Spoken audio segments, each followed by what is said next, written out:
Hey everybody, we have a new sponsor and a special deal for our listeners of Karen Isn't Always Right. If you have any photos or documents that you need to scan, or videotapes, audio tapes, or film reels that you need to import, you should check out avgearguy.com. If you mention the name Karen Isn't Always Right when you order, you're going to get 5% off, and a portion of your order is going to help support the podcast Karen Isn't Always Right. All of those formats degrade over time and are sitting ducks in the case of fire or theft. Why not convert it all to digital? All your memories can be stored safely on the cloud or even a hard drive that fits in your pocket. AV Gear Guy has over 30 years of experience with all kinds of media, and they can accept orders from anywhere in the U.S. Don't forget to mention the name of Karen Isn't Always Right and get 5% off. For more details and to book, visit their website at avgearguy.com. That's avgearguy.com. Hello, ladies and gentlemen. Welcome to another episode of Karen Isn't Always Right.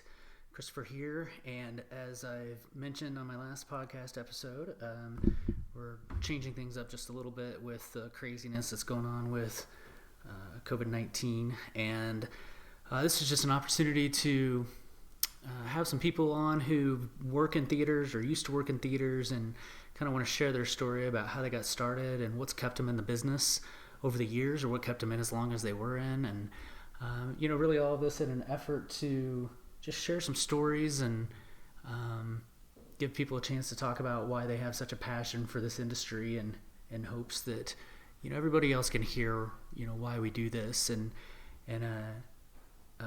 pie in the sky hope would be that maybe there's others on maybe the production side of the industry that might be able to help us out as an industry, not just me or you or a specific theater or company, but maybe as a whole industry, and recognize that people still want to go to see the movies and want companies to be able to survive through all of this.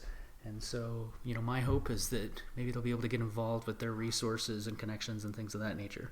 So, my first guest in this changing podcast is Jeff. Jeff's been on before. He's a good friend of mine. He's a general manager of another location, and we've become very good friends, and I think he's got a lot to share. So, without further ado, here's Jeff.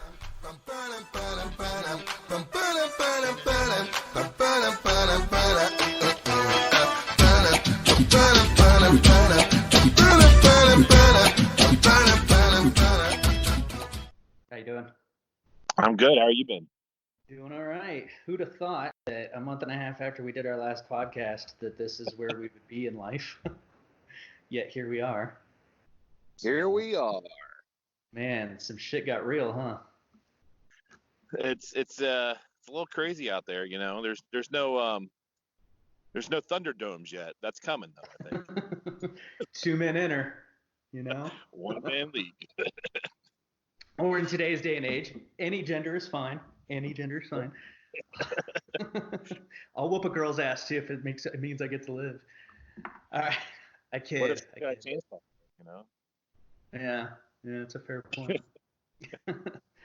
All right, so as you know, I reached out recently, and I decided to pivot a little bit with Karen Isn't Always Right, and obviously movie theaters are being hit really, really hard, possibly even harder than any other industry right now, as pretty much I think every single movie theater in the country is shut down, and I think the company that we work for is relatively strong, and the hope is that we'll come out of this fine. But my thought was that, with everybody struggling so much, and there didn't appear to be, when I first reached out, to be any kind of financial aid package or anything like that for the theater industry, my thought was, why don't I talk to pretty much anybody I can that works in the theater industry that I'm friends with, that wants to share their story, about why you've been working in movie theaters for so long. I mean, I think you've been working in the theater industry even longer than I have, and I've been doing this a long damn time. And just share some stories, man, about why we do this and why we've stuck with it for so long, because we all know the pay isn't great, or at least early on it's not.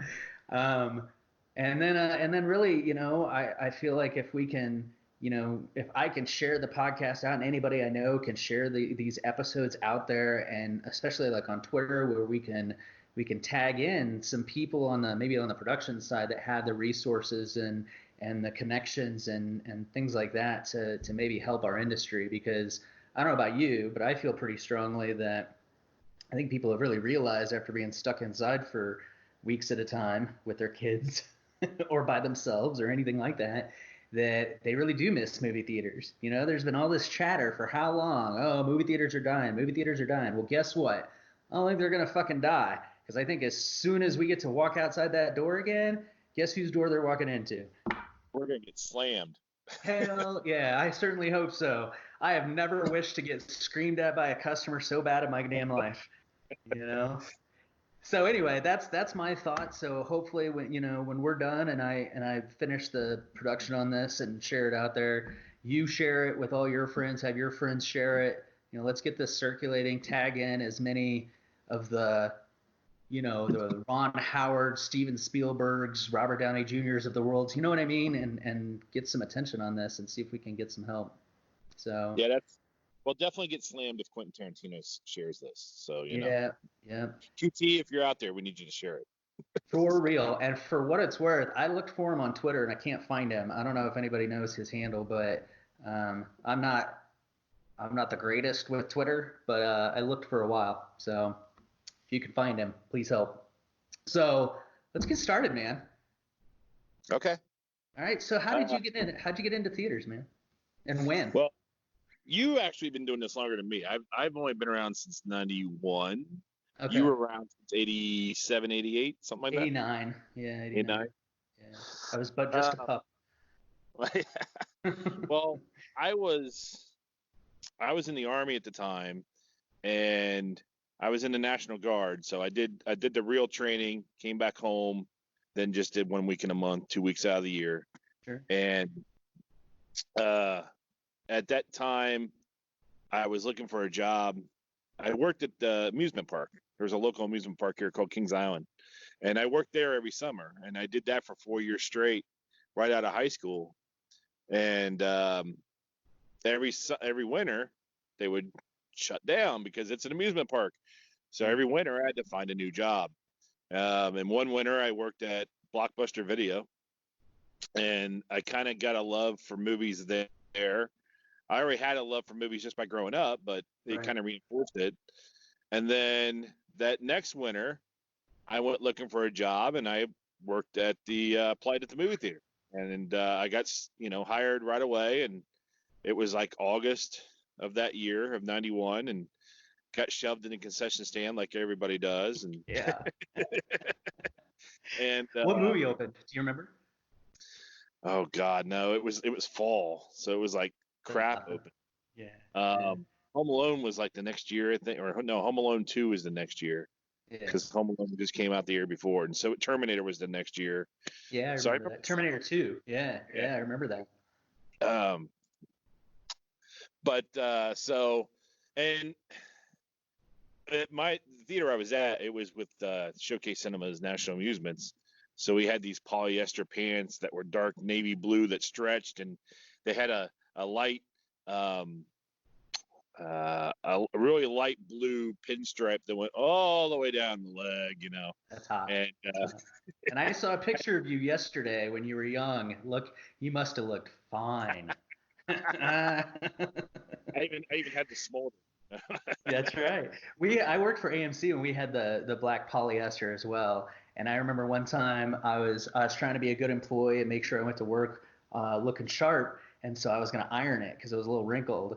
And I had my iron on high setting, and I put my iron right onto the vest and melted a perfect shape of the iron through my vest.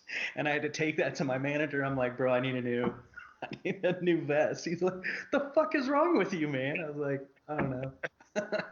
Yeah, we had checkered shirts, and they were like white with blue checkers on them, and then we had a vest, a buttoned-up vest, and we had clip-on ties. Ooh. And so we were styling. That's right. And everybody wore that outfit, whether you were in the stand or the usher or the cashier. And eventually, we moved on to aprons and hats and things like that. But I don't know. For me, it was just a winter job. And back then, as I am now, I'm gun ho really about everything. So we were brought up with that really good work ethic. So I went for everything, and I didn't do anything half-ass. I would goof off, Sure. but Yeah. Yeah. my job. And I guess, God, we would have tons of parties. You remember those parties? Oh, the movie theater parties were the best, man. We had we had this one party. It was over at my apartment, actually. Me and another guy shared an apartment, and this was later when we were both managers.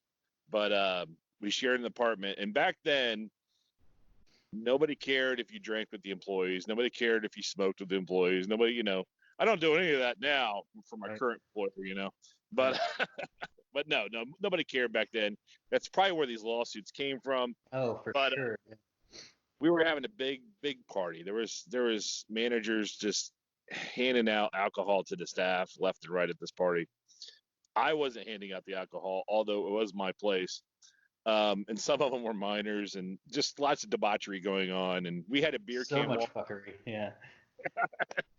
So we're doing flaming Dr. Peppers, and if certain people are listening, they're gonna realize real quick where this was. But we're doing flaming Dr. Peppers above the stove. Somebody's setting all that up, and I don't. Have you ever had a flaming Dr. Pepper? I have not.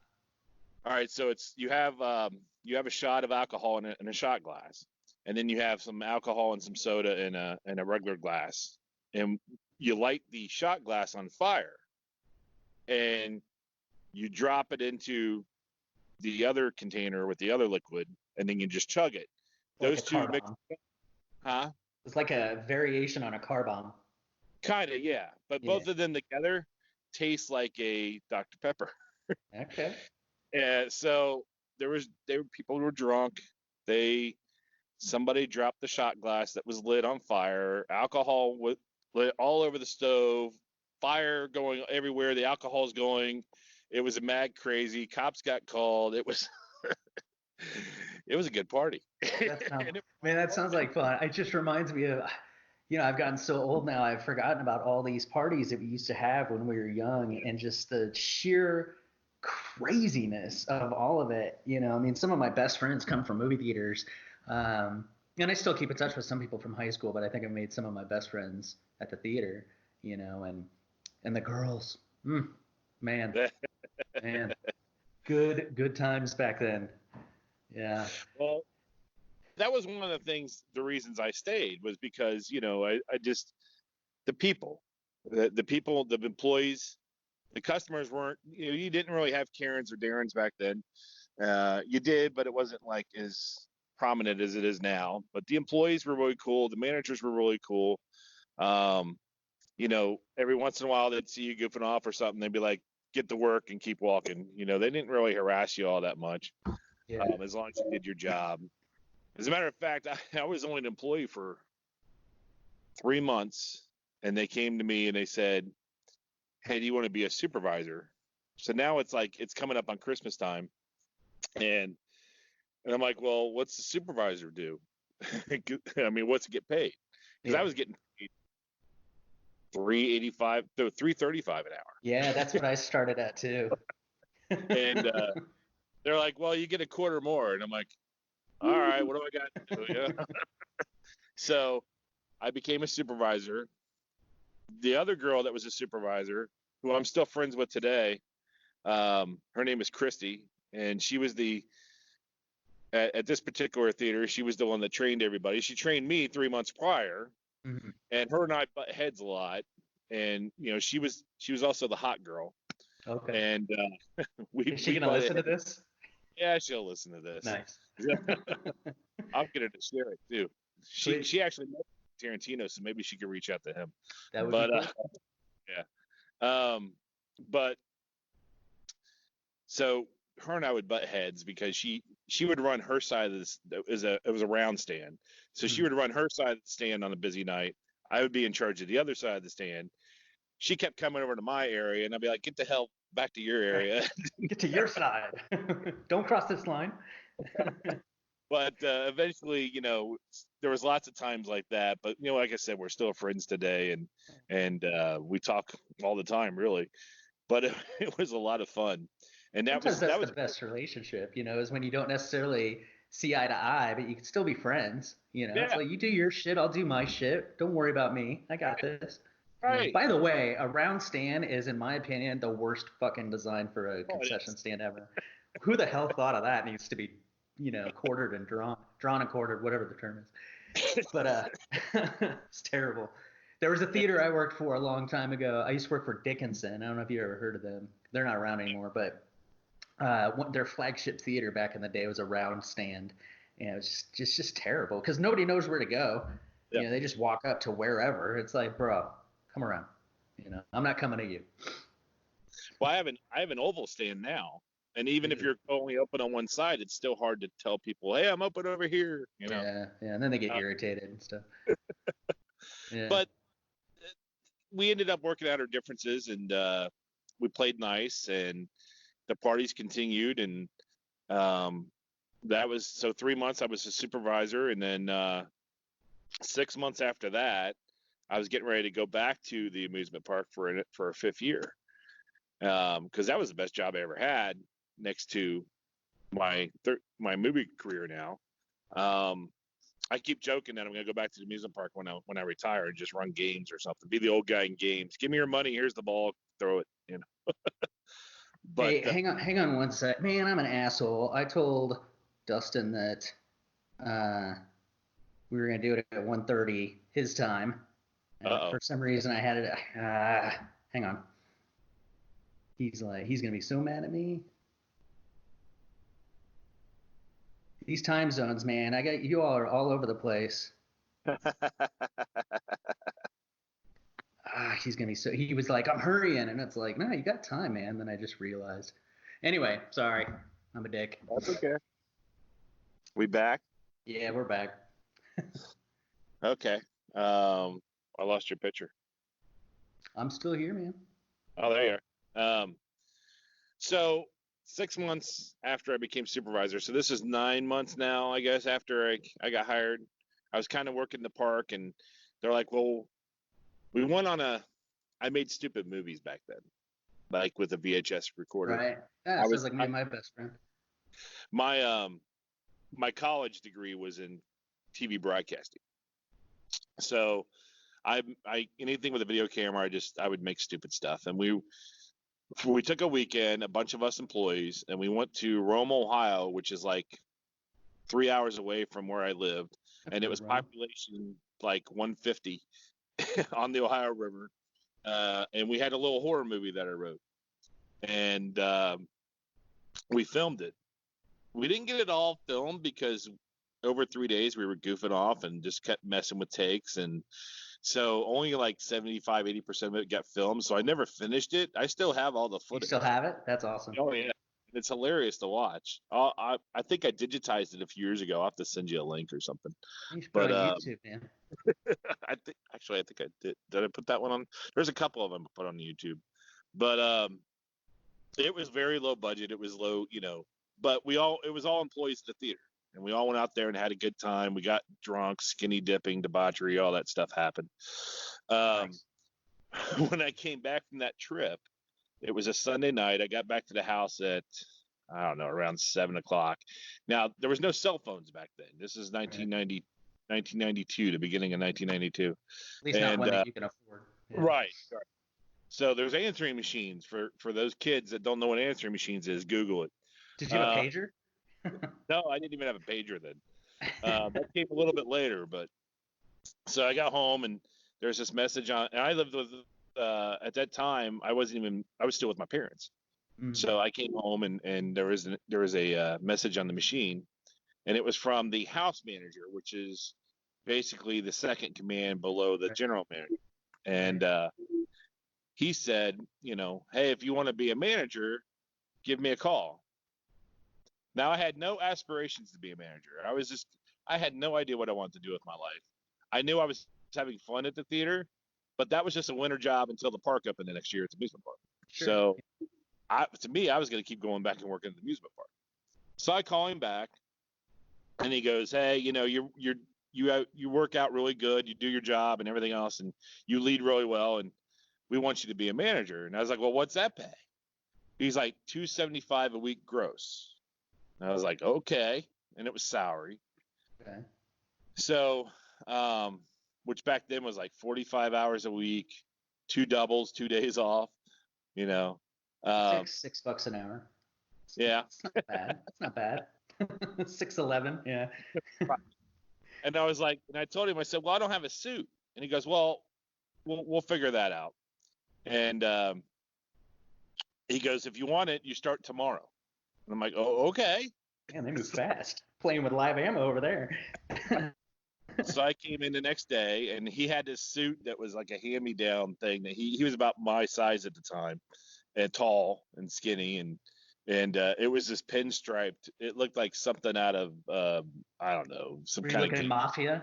yeah, right. Nice, nice. So I wore that for a couple of weeks until I could get one, but it was kind of funny, That's and awesome. that's how I became a manager, and I'm still here. So I remember speaking of suit, like not having a suit, I remember when I first became a manager, I applied for my first credit card and they gave me like a $1,500 limit.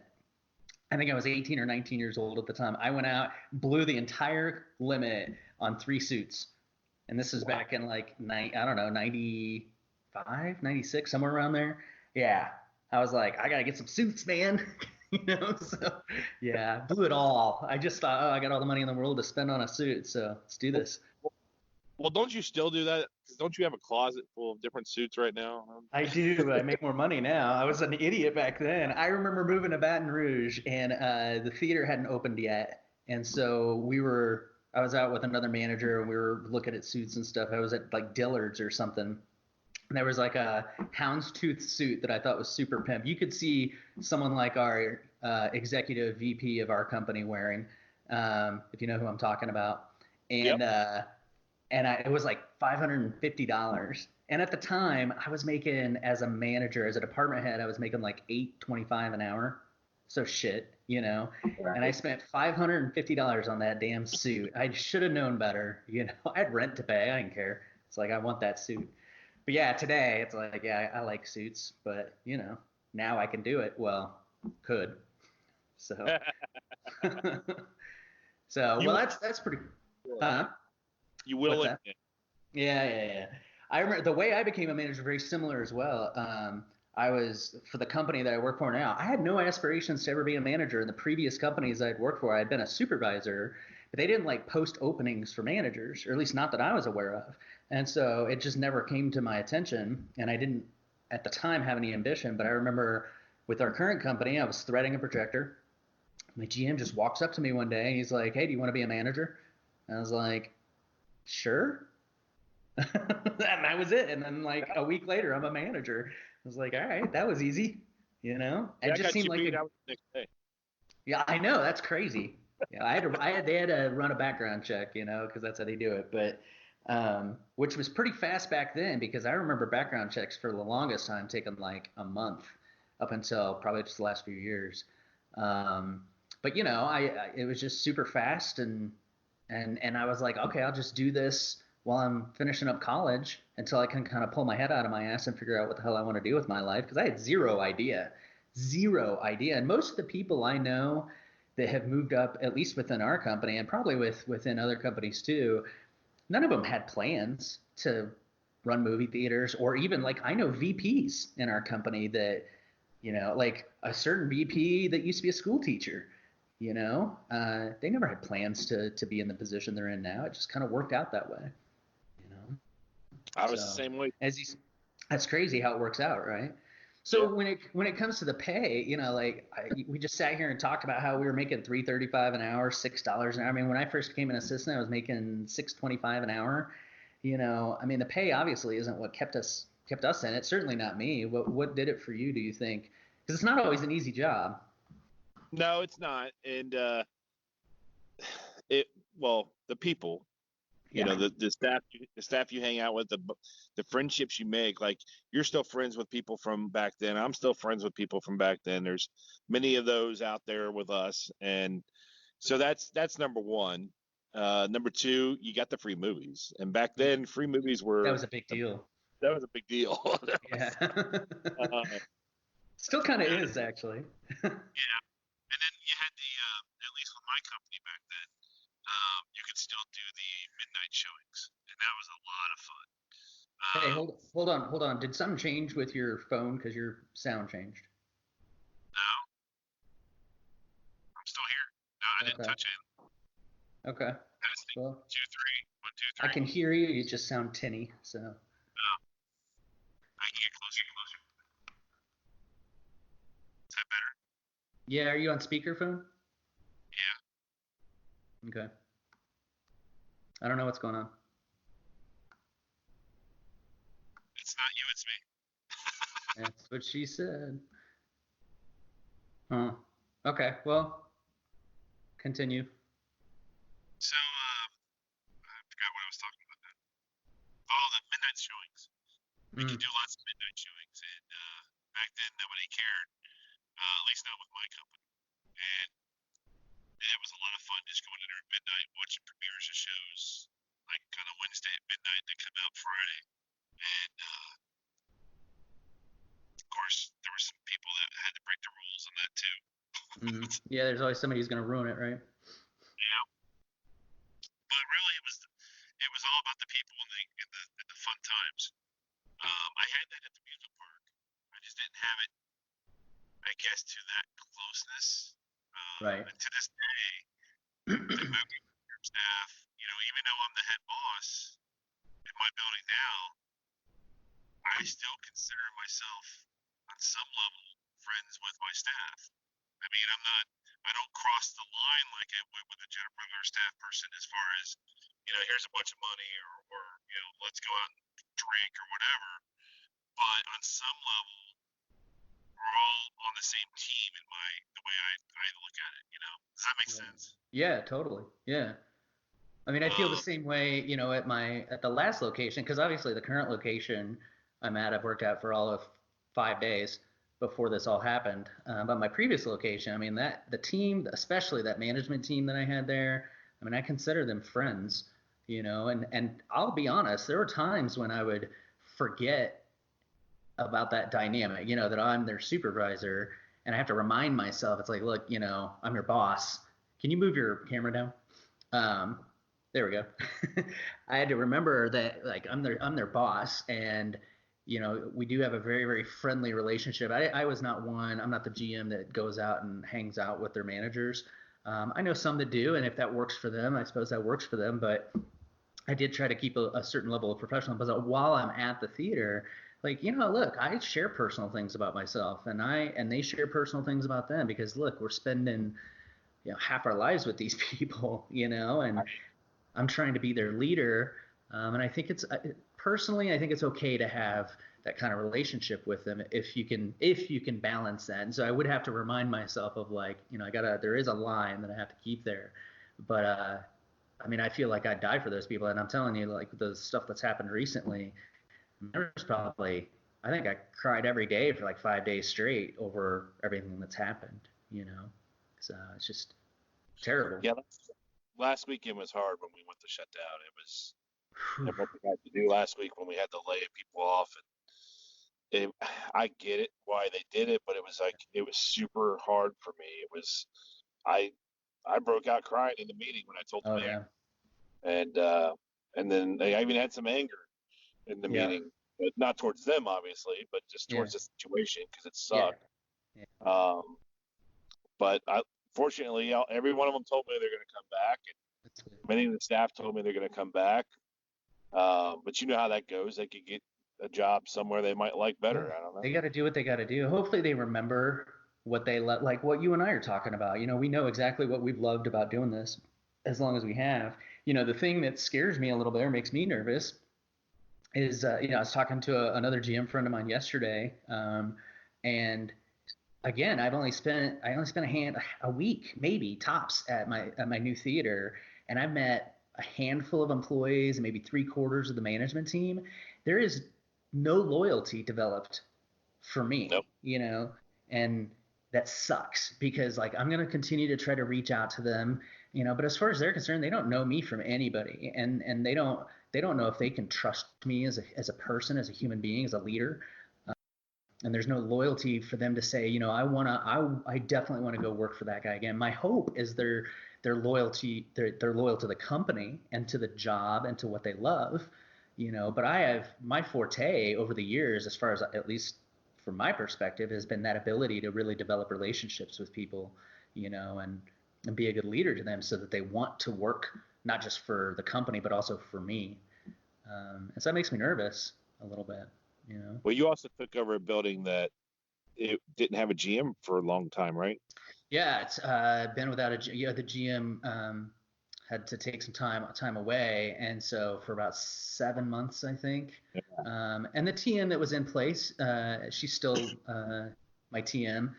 She's done a terrific job, and she's a great person. So hopefully there's some loyalty to her as well. And That's what I was thinking. Is yeah, maybe they'll be loyal to her because she'll probably come back for you, and then maybe they'll come back for her. well, she thankfully has been retained.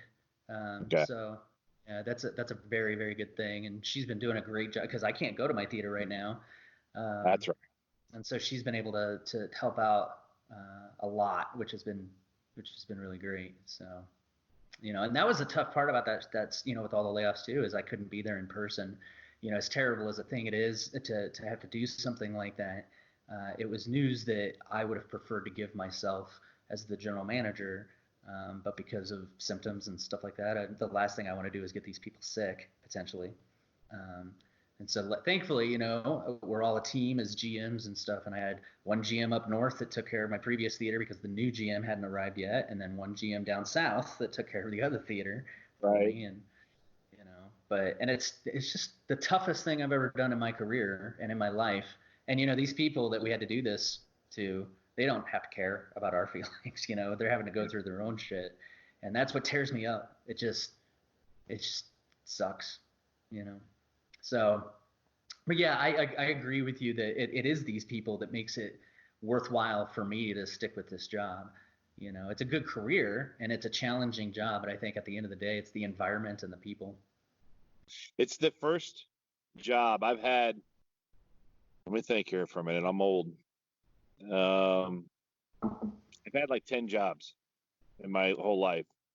And aside from the Army, because that's not really a job to me, but this is the first job that I would consider throughout the years. So all these different staff coming and going, and me being a staff person and everything else, I would consider most of them family, Yeah. just because we got in the trenches and worked together, kind of thing. And no other job's done that. So Yeah, I think you hit it right there. Is like you're quote unquote in the trenches with these people, and you go through all of this shit. Like, so my previous location, is a brand new location. When I got there, like we were opening it together as a team, and it was a challenging opening because it was one of the first dine-in locations that we had in our company, and it was all very, very new. There was none of these training programs that we have now that are in place. There was no restaurant training department that we have now. Like, we were just fucking learning as we went, man, and it was rough. And when you combine that aspect of it to just a normal theater opening, I can't remember if you've opened theaters or not, but if you have, it's I have. challenging, right? Yeah, and so I just remember it was so stressful, and like the first year was just holy shit. But there were so many times when we would all be sitting in the office and there'd be a handful of us sort of reminiscing about going through that shit together, you know and I'm sure 10 years from now we'll still look back on it and be like, oh my god, remember when we made it through that. Yeah. And hopefully we'll be able to look back on this current situation, hopefully in just a couple months, if not shorter, and say, hey, we made it through that too. But you know That um damn good. Jesus, right? Yeah, I mean, by far the most challenging situation in our industry, and really one of the most challenging in the world, I'm sure. But yeah, I just there's aspects to this job that I do think it's gotten more challenging as the years have gone on, just because there's just more moving parts now. Yeah. And it's been interesting to watch how employees and managers have had to evolve as workers and adapt to these challenges, because like when you and I started, I mean, you didn't get any training, I didn't really get any training. I remember sitting in this little closet watching like 3 VHS tapes And then it was a Friday night, and they threw me on a register, and they're like, "Good luck, buddy." And it was Teenage Mutant Ninja Turtles. I think was my first movie opening, and it was so busy, so busy. And it got to a point, man, where somebody would order a candy, and I knew like, there was 3 candy prices, and in my mind, I was like, I don't. It doesn't matter which candy I hit. I just need to make sure I hit the right price. I didn't know about inventory back then, so I'm just like whatever, bong, I just hit whatever fucking button I could just to get it done, man. And it was just that's how kids are today. Yeah, they are. That's how they are today. I was one of those idiots. Yeah. It's called karma, I think. Well, when I started, you added the prices up in your head. You didn't have you just had a drawer with money in it. You didn't have shortly thereafter, it was like within a month or two, we got the little tills. But for the most part, you added them up in your head. We had but the you didn't have a lot system at one point. I don't know if you guys ever had that. Pacer cats. Yep. Yeah. Were the server in the back office, if it messed up, you pick it up 4 inches and drop it? I wasn't a manager at the time, so I didn't have to deal with that shit. Basically the server where all the information would go into in the office. If you ever had a problem with it, the first thing you'd want to do is try to reboot it, and it would take 15 minutes to boot because it was all DOS. And the second thing you would try, and I'm not kidding, is you would pick it up 4 inches and you would drop it on the counter. Something to do with all the circuit cards in there would settle in, and it would work. Reseat a card. It's the equivalent of like blowing into a Nintendo cartridge, right? Yes. The current company that we're with, we were all DOS based back then too, and the program was designed by the guy that essentially ran operations at the time, because he's a computer guy. He resigned or retired a couple years ago. Rob, I don't know if you remember him, but it was all DOS based, and man, it would crash all the time. And you know how customers are, man. Like, at least back then there was no credit cards, or you couldn't take credit cards at movie theaters. Right. And so like if you went down, and everything was so basic. It's like, I mean, I'll just, I can figure this out for you. But I mean, now when shit goes down. It's really challenging too when you have dine-in stuff. But I remember that with credit cards. It was like, it felt busier because all we did was count cash. Yeah. And you would do these big, like right now, I was at a theater when I first started. It was a 12-plex, and megaplexes they were about 5 years old, I guess then, and we would do from like 6 to 8. We would do like almost 2,000 people at this 12-plex. And we would in our little round stand, and we would just get annihilated. And then, and the recovery period, of course, would be about an hour and a half. So that was cool. Yeah. But it's funny because that was back in 1990, 91. So you flash forward to now, my staff from 6 to 8 now will do, on a busy movie like Avengers or something like that, we may do 1,200 people. But they say it's insane. And they freak out. Yeah, it's all relative. Yeah, they lose their fucking minds. Yeah. Yeah. I worked at what could arguably be considered one of the busiest theaters in the company 20 years ago down in Texas. It was a big 20 screen, and it was when Titanic came out.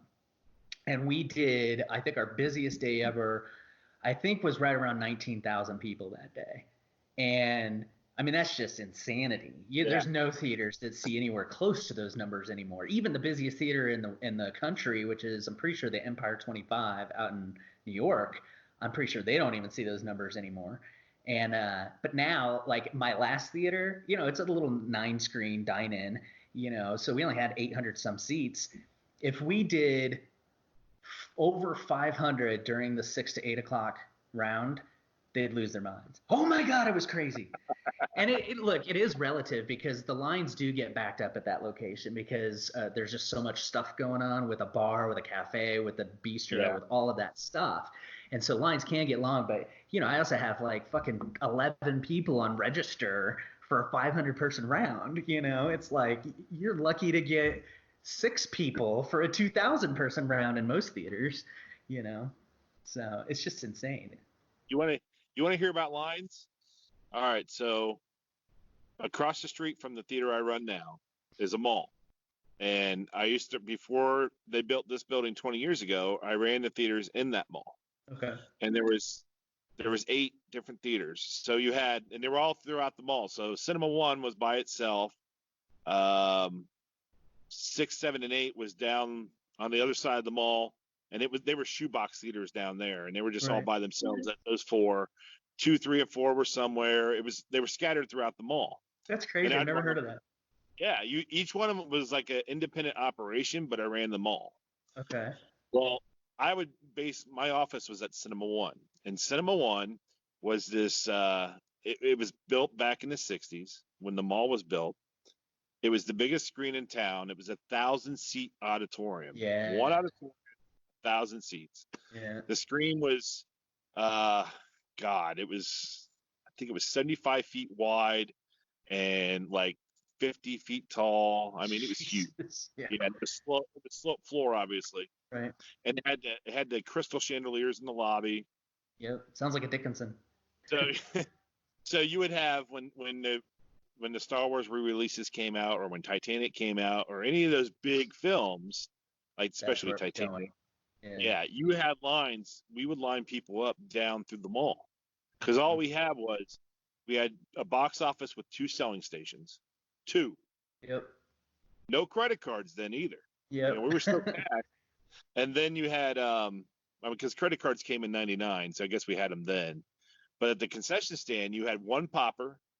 And you had 4 selling terminals. And your lobby was from the stand, from one of the selling terminals to the back wall was maybe 30 or 40 feet. So it's just mayhem. So you had there was no lobby. So you'd have people 10 deep, 13 deep, 15 deep. Yeah. Yeah. For a 1,000-seat show, and if it was Titanic or when Episode 1 came out, it was just. And it was never ending, right? Yeah, and people you had 30 minutes recovery after do it all again. Clean it. I mean, while the show's in, that's the only show you're doing, so you have lots of recovery there. But to clean the show, you'd have that 30-minute intermission, and me and the other managers would have to go down the hallways and line people up in front of the stores, or just kind of control them. Yeah. I had store operators yelling at me because they were pissed because there's people blocking their store. And I said, well, get out there and tell them step back. Come buy shit. Yeah, and sell them. I said, sell them stuff. You have an act. You've got all these fucking people standing in there. Work it, man. I'm helping you. Right. But you had that kind of, and a lot of my friends that are, if they're listening to this, they too worked at the mall, so they know. They know what's up. Yeah. But it was fun. It was super fun. That's the fun stuff I remember, because like the lines nowadays have been different because people are just more quick to get pissy when there's a line, because we've talked about this on the last episode where there's just an impatience, there's that immediate satisfaction that they want. Where back then they were just accustomed to, they knew if they were going to go see a busy movie, they were going to stand in long lines, they were going to stand in holdout lines. And you do have some people who sort of reminisce about, going to event movies, and sometimes the fun part was being in the holdout lines because they would do all these activities, whatever, hanging out and stuff, getting there early and being a part of the excitement of a brand new movie opening. And as an employee, while it was kind of hell going through it, at the same time it was fun because it was just, dude, you start your shift and then everybody goes away and you look at your watch and your shift is over. I mean, That's how it felt.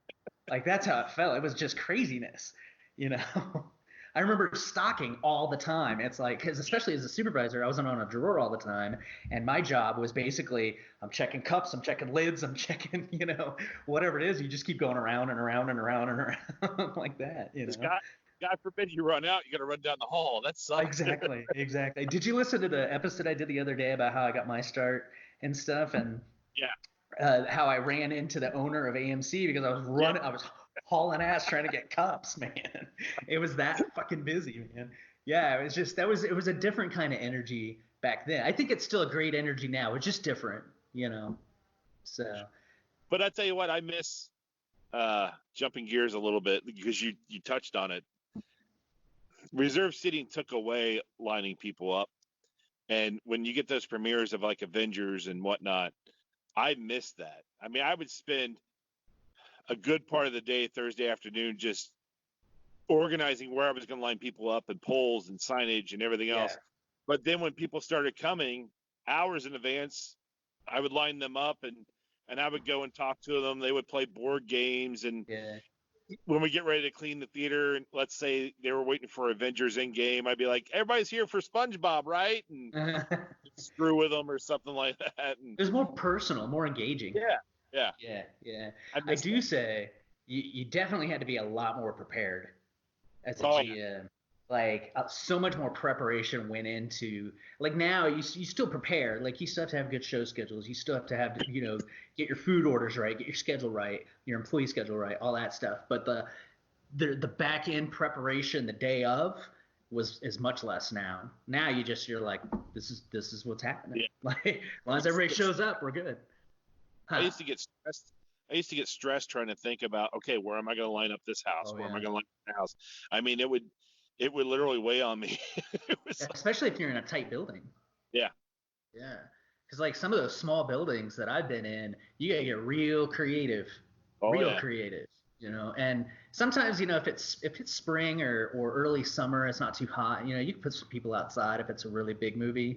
But man, come July or if it's the middle of winter, you gotta figure it out. You better have a damn good show schedule and you better have some solid ushers. Now, like back then, the usher position was it was so much more important to have sharp people than it is now, you know. So have you ever sold out? Have you ever sold out your whole building? not as a GM, but I remember when I was with AMC, this theater I worked at in Kansas City, we would sell out the entire building every once in a while. It was a 12 screen, but a very very busy 12 screen. The only time I've ever done it in my career was in the building I'm in now, and we did it with film, and Hmm. it was the last Harry Potter movie. It was the Midnight Show. You interlock And it. yep, and this is back when it was a true midnight show. It was 12:01. Yeah. They didn't go early because of the whole Batman thing. This was 12:01 and then 12:05 and then 12:10 and 12:15 all the way up to like 1:10. Yeah. Yeah, and we had Yeah. we had like 6 or 7 prints and we interlocked them, and all 16 theaters sold out. It was truly it was a oh my god, it was a pain in the Sight ass to during the behold. time. Yeah. But as soon as that 1:30 a.m. came around, the last one's in there, everybody just kind of looks at each other and Like, we just ooh. erupted. Some of us were even in tears. It was just, Yeah. it It's was so, exhilarating. it was exhilarating. Yes, Yeah, it yeah. was. But God help you if an interlock fails. And for those kids listening, let me explain what interlock is real quick. Interlock, back in the days of film, is when you can run one single print through multiple projectors at the same time. But you're so fucked if that messes up. Like, you better have a good projectionist or you better be the one that is doing it yourself or whatever. I worked at this 24 screen theater in Nebraska back in 2012, and it was when was it a Twilight was opening back then, and I just got there, and I met with my management team to prepare for this, and they were like, so that AMC, so you've got your middle four in the off the lobby, those are your big auditoriums, and then each wing has 10 theaters, right? And so at the time that theater was only half digital. And so they were like, so do you want to interlock the wings? And then they told me a story about how like the year before or 2 years before they had done that and the interlock failed and it hit the papers and everything. They get all this bad press. And I looked at them and I was like, I'm not about to do that.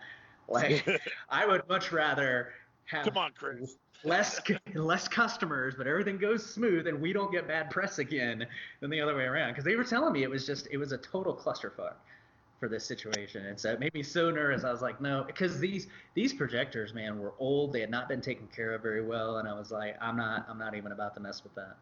So not tempting We had, fate. we had a. This is gonna blow your mind. We had a screening one time of Schindler's List, Good movie. and it was a couple day early screening, and it was in 2 auditoriums that were 294 seats each, slope floor, sold out. The print wasn't done. It was still it came from the lab. And when a print comes, it's usually on 20-minute reels. Yeah. Well, when it comes from the lab, it's on cores. Oh, so right. You don't have the reels, and it's still wet.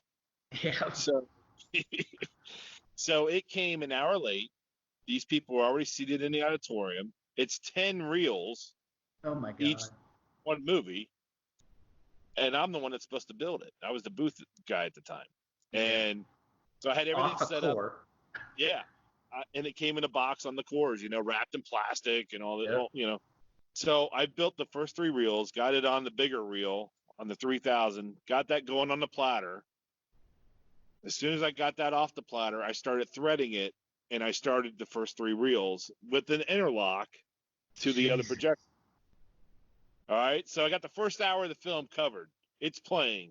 Now I'm building the rest of the 6 reels.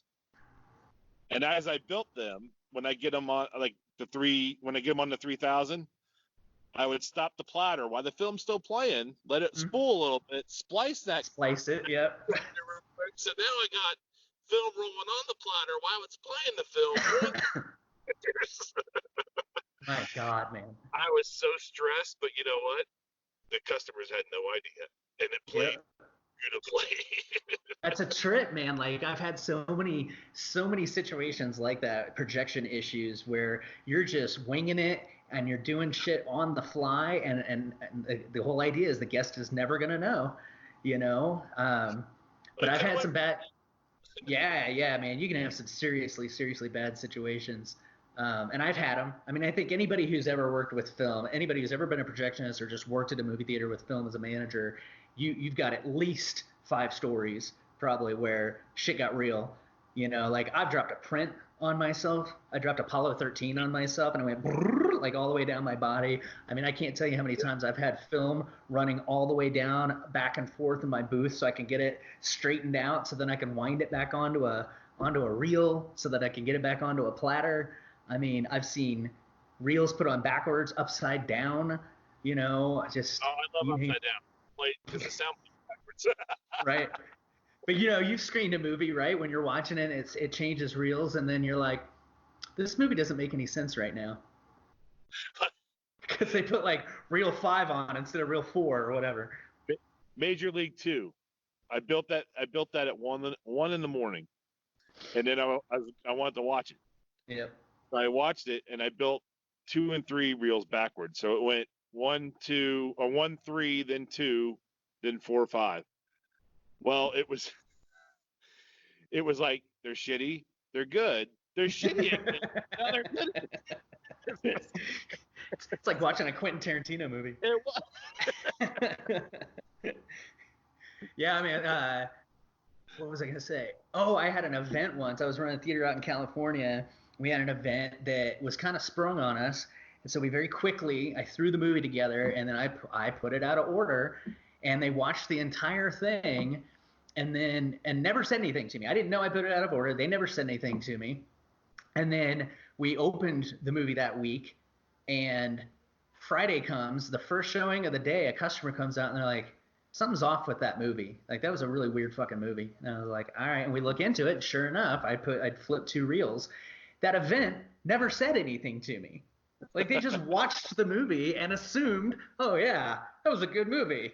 Like, maybe. I mean, I want to bet that, like, they're watching it on Netflix one time and they're like, I don't remember the movie being like this. It's like, this makes a lot more sense now. So, well, hey man, we just came up on an hour, and yeah. So, but I want to do this again because I have more stories. I know you've got more stories, but this was pretty awesome, and hopefully we can get a lot of people out there to share their stories and get this going around and keep doing this because I enjoyed myself. I had a lot of fun. It's certainly keeping my mind off shit right now, so that's helpful. Me too. Yeah, for real. And hopefully a lot of people can listen to this and relate and maybe they'll have their own stories to share. So I appreciate you doing it, man. Hey, So, thanks for having me on, man. you bet. You're welcome anytime. I love having you on here. So, all right, bro. Well, it's good talking to you. And like I said, let's do this again. Okay. Take care. That's the podcast, folks. Please visit kiarpodcast.com. That's KIAR podcast.com. Follow us on Facebook, Instagram, or Twitter. New episodes are going to be posted weekly on kiarpodcast.com, Spotify, Apple, SoundCloud, and Stitcher. The views and opinions on this podcast are solely that of the guests and hosts and are not representative of any other organizations or individuals. If you or someone you know are interested in being a guest on Karen Isn't Always Right, please give us a visit at kiarpodcast.com and submit your interest on the Contact Us page, as we'd love to have you. Thanks for joining us on Karen Isn't Always Right, and we'll see you next time.